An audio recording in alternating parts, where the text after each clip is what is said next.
Having a job in Australia is no longer a guarantee you'll have a house. We are going to look at the market as of June 2023. So Newcastle is not the cheapest regional area. This is Newcastle, guys, not Sydney, not Melbourne. This is Newcastle. So why are things this expensive?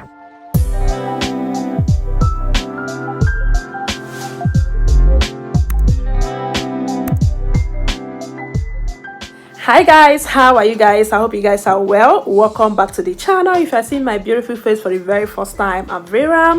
Please do well to subscribe and join our family. And if you are returning, thank you so much for always supporting, always clicking to watch my videos. Please, I have a baby beside me. I have 2 little toddlers, so if you hear any funny noise or voices, please ignore. Okay, I just wanted to film this video because it's been a long time coming and I just want to get it out of the way. Okay, so let's just dive right into what we have for today. Okay, so many of you guys actually wanted to know the cost of rent in Newcastle. Before we even start, I would like to mention that Newcastle is the second largest city in New South Wales as a state. Okay, so the Newcastle of the old is no longer the Newcastle we have right now, so things are getting really expensive and rent isn't an exception. In fact, rent is one of those that are actually on top of the list. Okay, so Newcastle is not the cheapest regional areas if you are looking to move to regional area. Sometimes I even wonder why Newcastle was made regional area in the first place. So it's also good to point out that there's been housing crisis going on for a very long time actually. So before we moved here, we struggled. Okay, we struggled to find apartment, to find the house we live in. It took 6 months, like I said in one of my videos. I'm going to link that video somewhere in this. I'm going to link it up here so you can go watch it. So I also mentioned the pros and cons of living in Newcastle as a regional area. So if you are planning to move to regional area, you can go check out that video. It will be very, very informative. So it can be quite difficult to rent an apartment or to get an apartment here in Newcastle. Not just Newcastle, here in Australia as a whole, okay? Because people in Sydney are crying, people in other part of Australia are also crying about the same rental issues. There's been more demand than supply, okay? For many of us, the housing crisis has caused stress and anxiety. You spend any time talking to anybody living in Sydney, they've probably told you that they've received a letter saying that their rent is being increased. Caravan parks are being overrun by desperate South Australians seeking shelter as the housing crisis deepens. Having a job in Australia is no longer a guarantee you'll have a house. Despite working 6 days a week to support her family, Kyla Jobson no longer has a place to call home. So some people are blaming Airbnb, some other people are blaming immigrants, too many immigrants moving in. The cocoa is there's been more demand than supply. So the average rent here in Newcastle is around 600 to 650 a week. And yes, we pay rent every single week.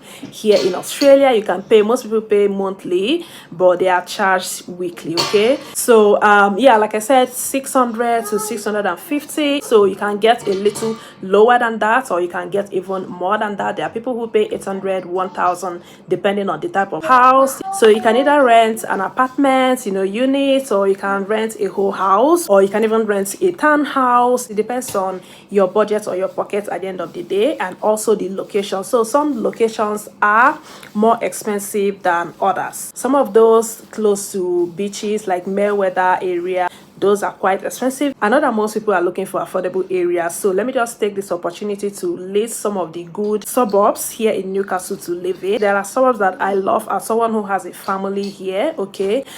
These suburbs are, family friendly. They have big library, they have school, they have big park. So I would say Elmo Vale, you have Cardiff, you have Warzen, which one again? Jesmond is also good. New Lambton is also good. Kotara, Warners Bay is also very good. So those are just a few, okay? And it doesn't mean that some other suburbs are not good. I'm just saying the ones that I prefer or the ones that I love. So yeah, that's about that. And where can you find these accommodations. So the number one website where you can find rental properties here in Australia in general is realestate.com.au. okay, another one is Domain, and the third one which I'm going to be sharing is rent.com.au. so realestate.com.au is actually the popular one. It's trusted, they have more options there. Just filter the search according to your own need. We are going to look at the market as of June 2023. We are going to be checking the prices in different suburbs as well. I'm going to share my screen right now so we can do it together. So let's look at the prices, guys. So this is realestate.com.au, and they have so many properties, as you can see. So the first one here is $620 per week for 2-bedroom apartment in Whitebridge.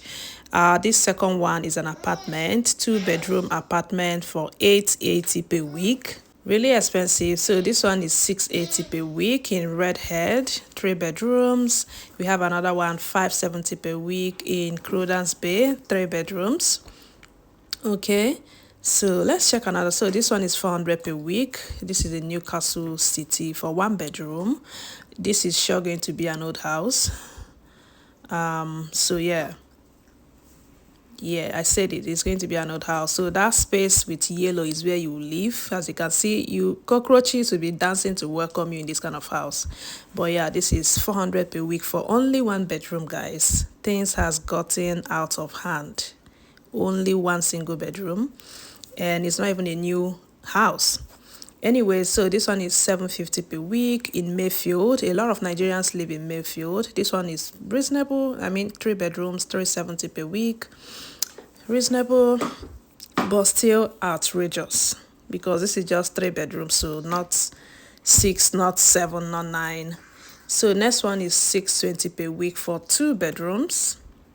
2 bedrooms, guys. Anyway, so as you can see, the house is just there. Another one, I think we've seen this one, $850 per week. This is in Newcastle City. Nobody wants to even live in the city, plus it's an old house. Anyways, this is 2 bedroom, and this is what the inside looks like.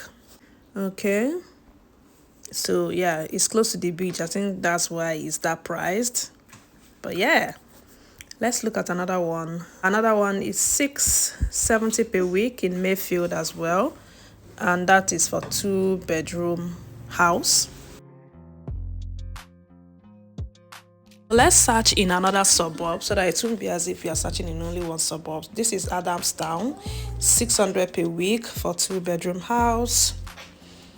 It's not a new building as well. It's like an old granny flat. It looks reasonable. It's not that old. So yeah, this is what the inside looks like. $600 Adamstown, 3 bedrooms. $630 per week in Adamstown, also for 3 bedrooms. $650 per week. So you just be seeing 6, 8, 9, 5. So let's go to Domain this time. Let's search in Domain, and this time let's filter it according to the price. So let's say $350 per week. Can we do that? Let's see the houses that are within that range. So $330 this one. We have $350 1 bedroom. So this is only 1 bedroom, and it's definitely going to be old house. This one is $240 for 5 bedrooms. What is this, a scam? Well, they say okay, it's definitely a shared apartment. So you can also do shared apartment. You can share the rooms. You sleep in one side of the room, another person sleeps in another side of the room. But yeah, it's student accommodation, no wonder. So yeah, so let's check rent.com.au. This is another site. Let's see if this one is any better. We have $800 per week for 3 bedrooms. Okay, but the house looks clean. Let's not lie, that's a clean house, and it's in the city. Another one, 1 bedroom, $580, $990 for 2 bedroom in Newcastle City. Maybe we look for another, another suburb. Let's look for the suburbs. Yeah, let's look for the suburbs. Let's see what the price. This is Kotara.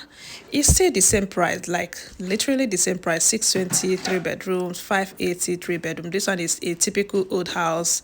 Cockroaches and mold will be welcoming you. 3 bedrooms, 580. Still highly priced. Like everything has gone up, you guys. Every single thing has gone up.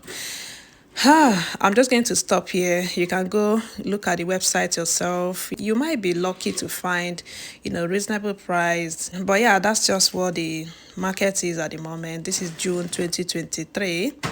And that is Newcastle. This is Newcastle, guys. Not Sydney, not Melbourne. This is Newcastle. So why are things this expensive? And it is called regional area. Anyways, let's go back to the video, guys. I'm going to look at, or we are going to look at, what will qualify you for renting. What are the documents you need in order to qualify for renting in Australia? So let's check that out. There are some criteria that you need to meet, okay? Number one is your rental history. You have to be able to show that you don't owe landlords, okay? So another one is your ID. You need some form of identification, be it your passport, it could be your driver's license. So landlords or property owners will also ask for your employment history. They want to make sure that you're actually employed, you have a job, and that's how they can trust that you'll be able to pay the rent at the end of the day, okay? So they want to make sure that you're working, you have a steady income. If you're not working, you can also provide your bank statement showing that you have enough money in your bank account. So another thing is bond. There's what they call bond here in Australia. It's the money you deposit when you are renting an apartment, just in case of property damage. So at the end of the day, when you are moving out, they have to check the apartment, see if it's in good shape, and then your bond will be refunded to you. And if it's not in good shape, they are going to collect money from that your bond to repair whatever that was broken or damaged. And bond can range from, I think, $1,000 to $1,300, $1,500, depending on the amount you are paying per week, okay? They also look out for if you are I remember when we were moving in, they asked my husband if he has a family or if it's just him. So for some reason, or for obvious reason actually, not some reason, they prefer people who are single because, the house kind of depreciates more when you have family, when you have kids, especially running around breaking things, staining the walls. So yeah, they tend to prefer single people. That's not good.